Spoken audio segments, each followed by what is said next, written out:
The opinions expressed in this program reflect only those of the participants and are not necessarily those of the sponsors, management, or staff of WTBQ Radio or FST Broadcasting Corporation. WTBQ.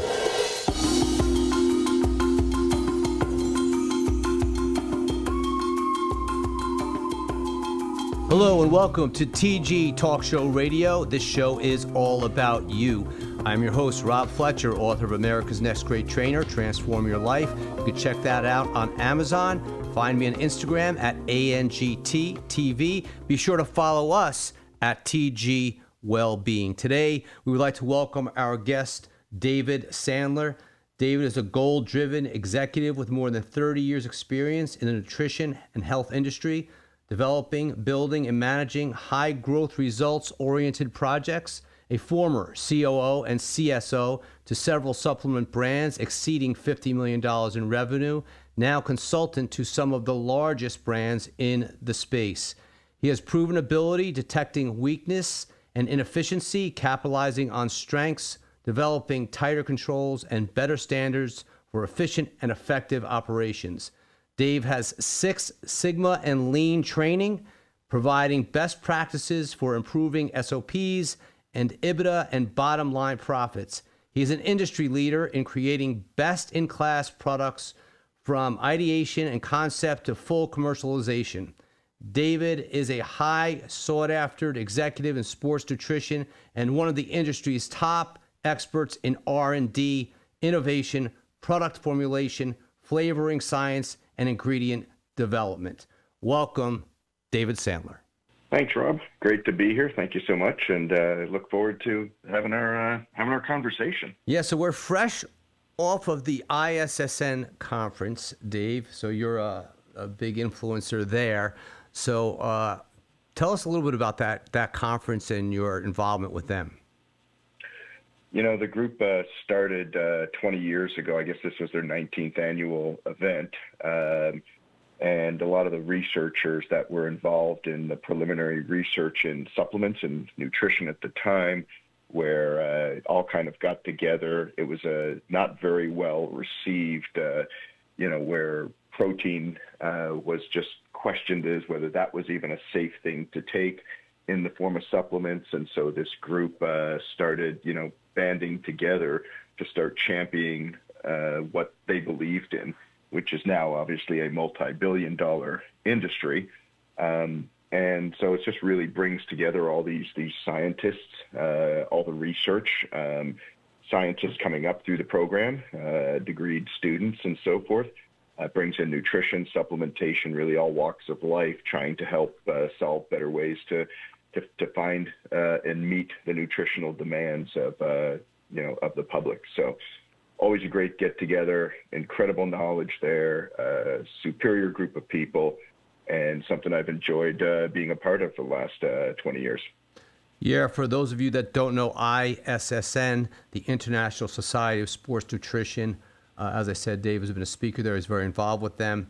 I've heard Dave speak. Obviously, he has a strong background in supplements. So, Dave, talk a little bit about, we read your bio, but what you're involved in now and your role, especially, in regards to supplements. So now I'm a 100% consultant. Gave up the C-level hats a while ago as I kind of fell in love with some of the stuff I had learned over the last couple decades. Now I've been in this industry almost 30 years, working and making supplements for various groups of people, learning a lot along the way. And as I've started to create sort of a niche for myself where I work primarily in helping sort of flavor and R&D side, both with brands themselves and with the manufacturers who make the brands. So I've kind of created this link that sort of brings it all together. And obviously a lot of that has to do with the business experience that I've gained, through the ranks of various supplement companies, but also the knowledge that I've pulled in on the side. So now basically what I do is make people's products, and all kinds, liquids, carbonation, powders, just everything that anybody wants, plant-based, not plant-based, whatever, pre-workouts, you name it. So I've kind of had my hand in, in so many things, fortunately, being able to work with so many brands. So, it could be very confusing for many people when they walk into a vitamin shop or a vitamins nutrition store looking for things to take daily to supplement whether they're training or just getting involved in health and fitness, looking for the right direction. What would you suggest would be the top supplements for people to take just for general fitness practice? Well, first and foremost, I mean, the idea is always, great nutrition, right? But you don't have to have a great nutrition system running right now for yourself to start with supplements. I think that's where there's been a lot of confusion. Don't take supplements till you get your diet down right. Well, if you had your diet down right to begin with every single thing you need, you may not even need supplements, right? So the whole idea behind supplements is just that, to supplement your diet, not to take place of, not to, just be only supplement driven, but to aid in whatever it is you're trying to do. And whatever it is you're trying to do could be anything from just living a healthier lifestyle, making sure you get all the nutritional needs, to obviously super high level performance, where you need a lot more specific nutrients to help, power through those performances. So that being said, I think the big thing for people to look at is where they are nutritionally with their diet and where they could use some help. Most people are often very deficient in vitamins, minerals. So, a multivitamin is always a good place to start. Also, protein is usually a big problem. Most people don't get enough protein. They tend to. So, Dave, let's start with the vitamins. I just want to. So, what are the, obviously we have vitamin C, vitamin B. What would be your recommendation? I know everyone's different and has different needs and deficiencies, but what are the most common vitamins? You multivitamin, of course, and then what other vitamins would you suggest people look into? Yeah, well, I think there's getting a lot more news now with COVID and with immune system function and some of those other key things, right? Definitely B vitamins have always been on a top of my list because, they provide a lot of the functional cellular energy requirements that the body needs. I've always been a fan of D. I've been taking vitamin D myself for, long before COVID. And it's truly a great ingredient because most people don't get enough D. Other vitamins, certainly A, E, any of those vitamins that you've seen more information out there. Zinc has also seen a big rise because it too plays quite a significant role in the immune function. So, you could go out there and try to buy all these individual things, but that's why I just kind of say take a decent multivitamin, look at the percent DV, and look for most of the percentage DV to meet 50 at least % of the daily value to as much as 100 or more % of the daily value, and pop those in on a daily basis.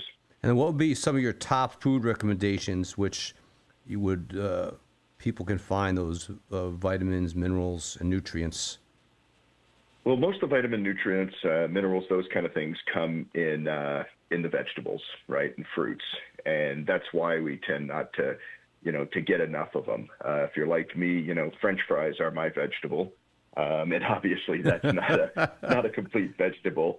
But, all the green leafy vegetables and all the good phytofruits and things like that are. Gotta love those French fries. Gotta love those French fries, exactly. So that's why I kind of, look, I think most people know in general how to eat healthy, but it's just hard to do for a variety of reasons, right? And that's where a complete multivitamin will certainly help. That's also why I'm a big fan of suggesting to, supplement with protein.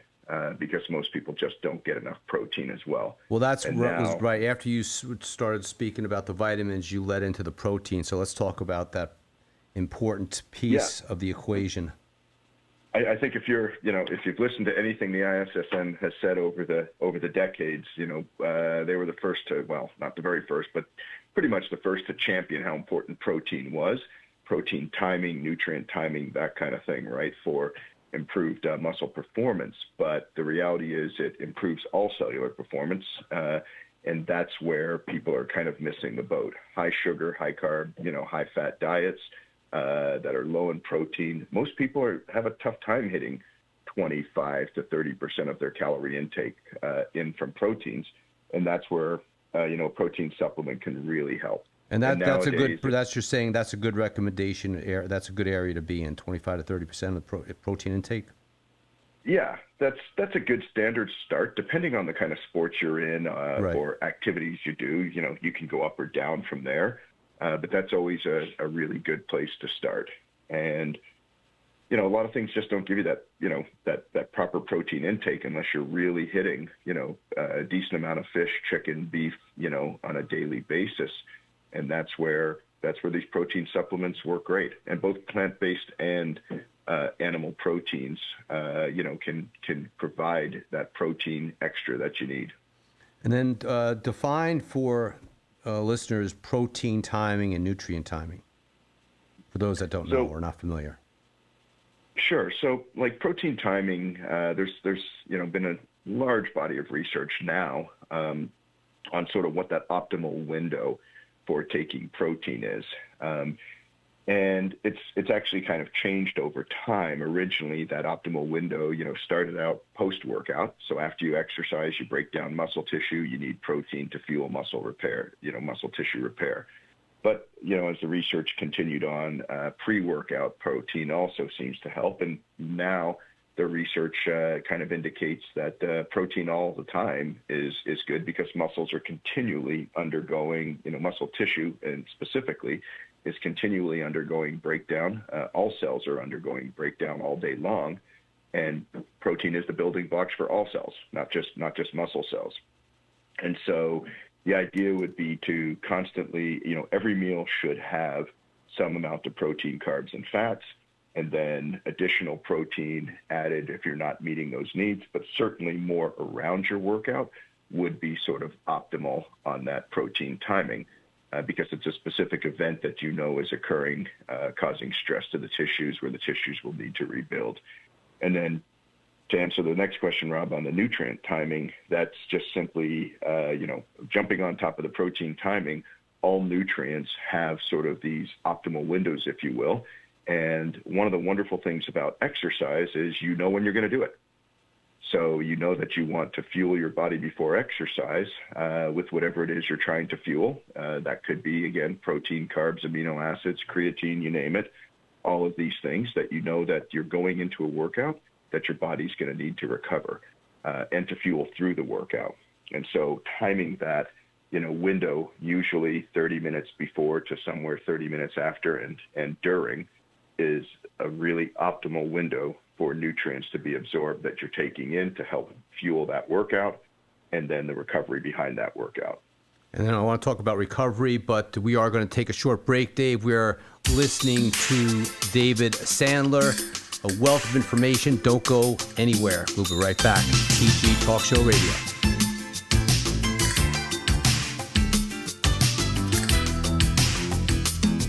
This is it, the don't miss, can't miss weekend of the year. It's NASCAR time at Pocono Raceway, and you gotta be there. This is summertime, where the action doesn't stop for 3 straight days. This is racing, where the world's best tackle the tricky triangle head on. This is the place to be, where everyone's invited and kids under 12 are free. NASCAR weekend, July 22nd to 24th at Pocono Raceway. You gotta be there for this. The Bridges program at SUNY Orange is for young adults with autism and is a 3-year workshop that teaches the basic skills of adulthood. Students have the flexibility to choose full or part-time enrollment. Workshops include building social and professional relationships, time and money management, setting up living space, career exploration, communication, health and wellness, stress management, setting healthy boundaries, and much more. For more information, visit sunyorange.edu/bridges. WTBQ.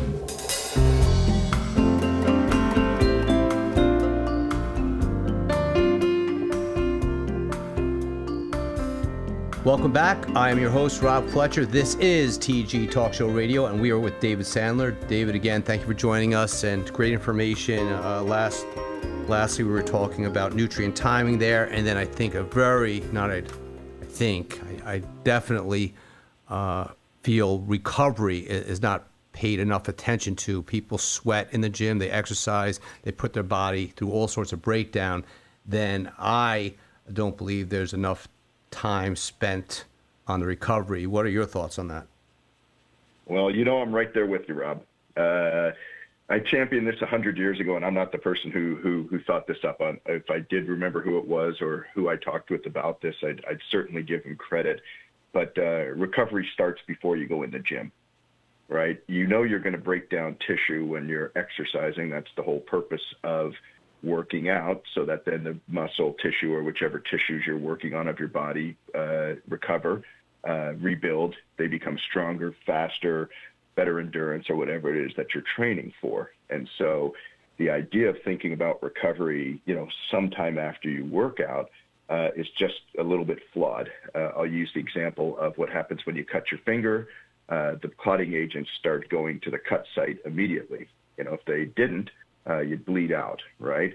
And so when you start breaking down muscle tissue, it happens immediately. The second you start doing rep 1, you're beginning to break down muscle tissue.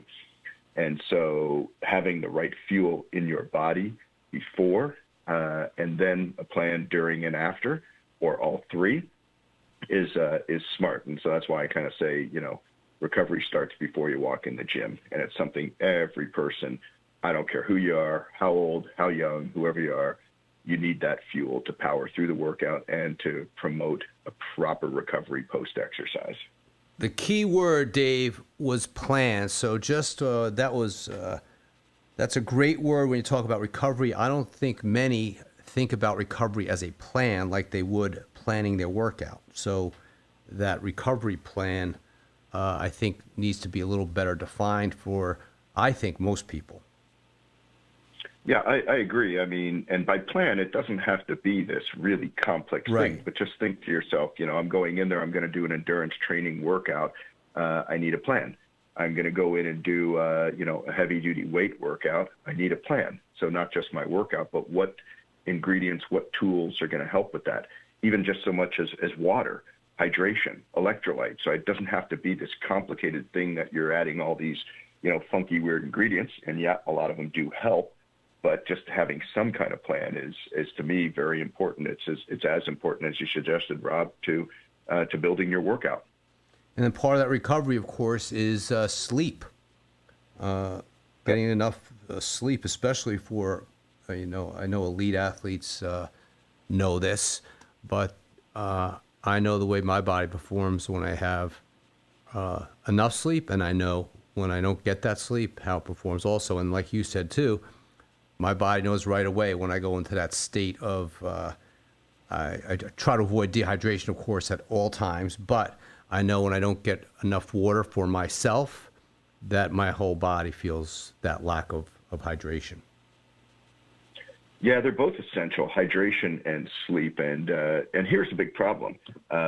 Ideally, we'd all love to get the right amount of sleep, but our sleep is confounded by many variables, right? And probably the biggest variable is stress. I was just going to say that exactly. Yep. Yeah. Your mind's still going 1,000 miles a minute, and you just, you can't get yourself to sleep properly. So you're going to get a crappy night's sleep. And that's part of life now. This is why I say that supplementation needs to happen, now, not when you get your sleep perfected, not when you get your hydration and your nutrition perfected. And so, because you might not have a good sleep. You have kids, you have stress of work, the fast-paced life environment, and you still need to exercise, stay healthy, eat properly, all of those things. Without a doubt, we know that sleep has been a very profound marker in athletic success, but we also know that people have done well without sleep, athletically on adrenaline, but also what we don't hear an awful lot about is the other fuel that's in their body to help them do that. And that's, again, where supplements can come into play. What are your thoughts on melatonin? Well, I guess there's some newer research that's suggesting there may be some, I'll use air quotes, issues with it.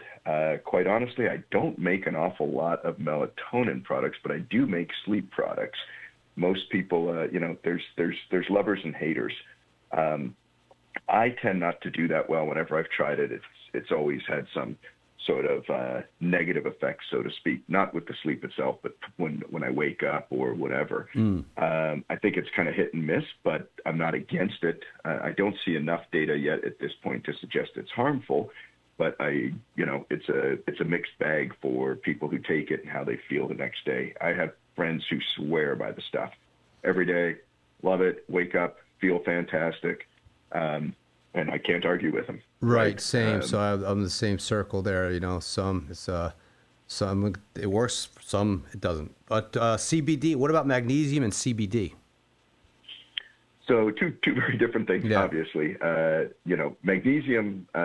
It's always been shown as a good solid one sleep enhancer, as well as improved muscle function. Through the sleep process. We know that's definitely involved in some critical functioning. So if you aren't getting enough magnesium, certainly a magnesium supplement helps. Does it help before you go to bed? There's a lot of data that suggests that, magnesium is good. And if I was building a sleep product, I would certainly have magnesium in the sleep product. So definitely a fan. Now, CBDs, on the other hand, lots of interesting thoughts at this point. And I'm going to do this more from the regulatory side and where I'm sitting right now with respect to trying to build these products for customers. And it's pretty loosely regulated at this point because I'm not quite sure that there's enough good solid data on where that CBD line exists. I have to be honest, though, when I look at the data, a lot of the standard CBD data that I see doesn't impress me with CBDs on their own. But when it has the THCs, which are the legal, illegal part, depending on which part of the world, the country you live in, which states you live in, right.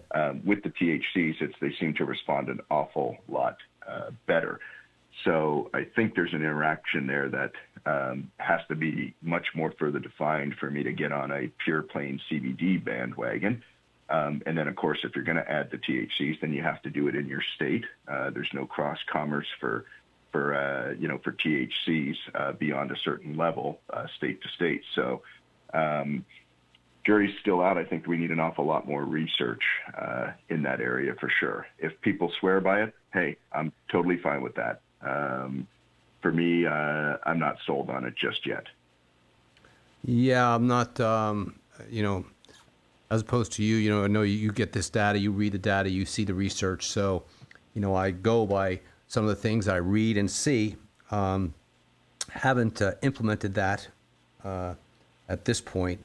But the magnesium, I do take the magnesium. And I don't take that for sleep purposes. I just take it, I think it definitely has an impact. Melatonin, that was sporadic with that. And like you said earlier, sometimes I feel like it's okay, and other times I don't. But it's that anxiety, going back to what you said earlier. I think people have to get more, just like they do with the workout. When you talk about recovery, is giving yourself downtime to where you're letting your mind calm down before you sleep. And, myself, I'm in that, I fit right in there. I go to sleep and my mind starts going, and we're at 10 miles an hour, 15. Next thing I know, my mind's all revved up and sleep won't happen for another 2 hours. Or I wake up in the middle of the night. So the sleep patterns sometimes are very sporadic. I'm not one on a lot of sleep, though. It's always been 5 or 6. Yep. Yeah, myself included. I want to use a word that's being used now quite a bit by psychologists, sociologists, all those folks looking into anxiety, stress, and all those kind of things, which I certainly am not. But that word is life balance. And I think this is going to be a really critical piece for people to wrap their heads around and what that really looks like. We all talk about being in the rat race, and I've got this high-stress job, and I've got kids, and I've got marriage issues, and I've got, and I can go down a list of 1,000 things that everybody has. You have to find a way to create some kind of life balance. And that doesn't mean necessarily hitting the gym. It also means finding some way to de-stress. I'm not downplaying exercise, because obviously, Rob, if there isn't two bigger guys on the planet that promote exercise, right? But there there's life balance. Right. And it's easy to say, one of the reasons why I've now slid into this consulting role, and I'm really happy with it, is that I am getting better life balance. I'm getting a little more time to de-stress. Yes, I have to stress because I make my own job in my own hours, but at least I'm able to control some of those variables. Whereas, high stress position, folks have to find a way to get life balance. And so I'm championing that loud and clear. Yeah, I love that. Taking time for that life balance, and then reflecting on how you can improve, because it's daily work, self-improvement, incorporating that into your plan. Like you said, that's an A-lister right there. That should be ahead of everything else, quality of life. That's what it comes down to. And making changes where necessary, examining where you are and some of these decisions and choices, like you said, you made a choice to move to a different area and where it affected you or impacted you in a positive way. And I think people, and not all people can do that. And back to what I was going to say earlier, especially now, here we are, can't even say post-COVID really, I don't even know how to describe it anymore, but people are now, with what has transpired over the last couple of years and the impact that it's had on businesses and families and people, our mental health, which falls under that anxiety, stress, depression, these things. So, life balance, critical. And, put those words on the refrigerator and the mirror and the bedroom, life balance, affirmation of the day. Amen. Yep. I think we're seeing it everywhere. You're feeling it at the gas pumps in the grocery stores. You're seeing it everywhere. And you can just almost feel the stress that people have. I fly all the time. So you're seeing it at the airlines, in the airports. It's just everywhere right around us, this stress. And, it's a tough one. It's easy for me to say everybody needs to get life balance. And it's easy for me to say, well, look, I'm a consultant. I make my own hours and I've got this great life balance. But the reality is I'm not doing that much better than anybody else. I feel like I'm doing a little better because I am, like you said, that life balance word is flashed across me every single moment of every day. I love that. And I'm going to say that again and again now, moving on the show. It might be a closing now. Get that life balance. All good.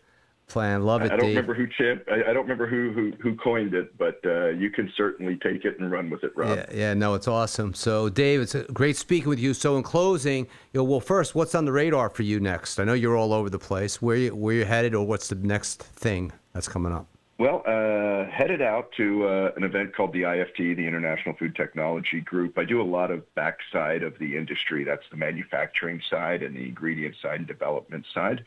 So I've got a few events, meetings, and so forth to go with, but I am building a lot of incredibly fascinating stuff, and it would take me a whole show just to tell you all the different projects that I'm in, but suffice it to say everything from big pharma down to just some quick, easy hit supplements. It's all over the map, but a lot of really cool stuff coming, and can't wait to share it as it does come out.